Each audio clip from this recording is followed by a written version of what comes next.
It is indeed a disputed matter, still remains, and it's a complex. Good morning. Good morning. Yeah. What led you to put your thoughts on paper that we saw? We saw this, your opinion. What is it because this issue continues to be unresolved and debated? To a large degree, yes.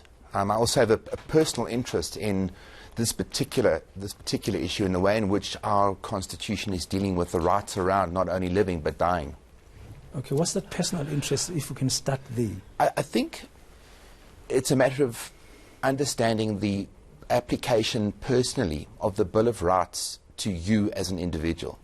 Sometimes I think we lose sight as South Africans that the Bill of Rights is actually about each of us and the rights that we actually should each be entitled to enjoy. It's not something abstract, it's actually something very, very real, and it's something that can be translated into our daily lives. And it is something we should be thinking about because we don't know what's around the next corner, and to a large degree we should plan accordingly for circumstances where we might find ourselves in a position in which we do not want to be from a health perspective, and placing our families in very awkward positions to make some very difficult decisions about our future. But there have been cases in court, for example, like you referred to one particular case in your article, where in one instance the court said, yes, we agree, and then it was taken on appeal by government, and on appeal it was then their wish was rejected. Correct. We've had a number of cases prior to the two that I've written about euthanasia. But those cases have been very, very particular and very considered about only dealing with very particular facts.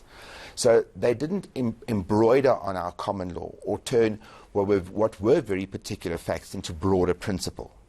Now, the most recent decisions where the Pretoria High Court allowed for the healthcare providers to a particular individual to assist with his euthanasia was overturned on appeal primarily because the Supreme Court of Appeal felt that this particular issue is one that needs to be debated by South Africans generally.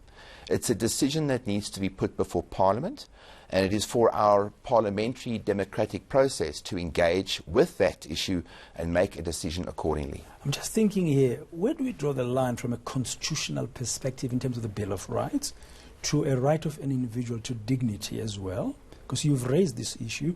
When somebody finds themselves in such an, maybe in an untenable situation health-wise, and they believe the only way out is to end their life, I'm just asking, why should the law prevent that? Well, you see, the law doesn't prevent necessarily your decision to end your life. So you can make a decision, but whether or not you can effect it is another thing. Correct. Now, that decision within itself, if you're talking about, for example, suicide is no longer illegal. Many years ago it used to be illegal. But it's no longer illegal.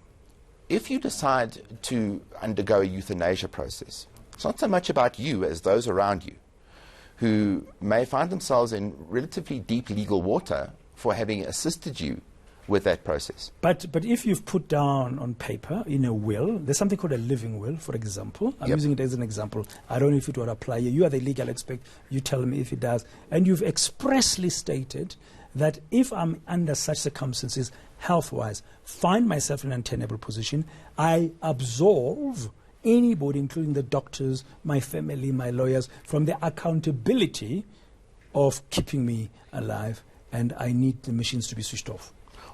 There are two subtleties in that scenario. The one is that a living will is, in my view, a phenomenal document to have in your possession. But what it amounts to is a decision under another piece of legislation called the National Health Act not to receive medical treatment. So you can decide as a patient what your medical treatment should be, with what you are comfortable. But you are also entitled to decide not to be treated, which means that your medical practitioners at a particular point in time will then place you into a position where you will no longer receive treatment, and the consequences will then be inevitable. So very briefly, Mr. Kirby, what's next? I mean, this debate obviously is still complex, as you said, and remains unresolved. In your view, what should South Africa now, from a legal perspective, a constitutional perspective, be doing next in order to find a resolution to whether we have a right to die or not? Well, toward the end of last year, there was a private member's bill introduced into Parliament, contemplating amendments to the National Health Act to allow for euthanasia. I think that we need to get on with this debate. I know that there are many other pressing matters for South Africans to deal with at this point in time. But I don't think that we as a country and as a democracy should lose sight of this particular issue and how important it actually is.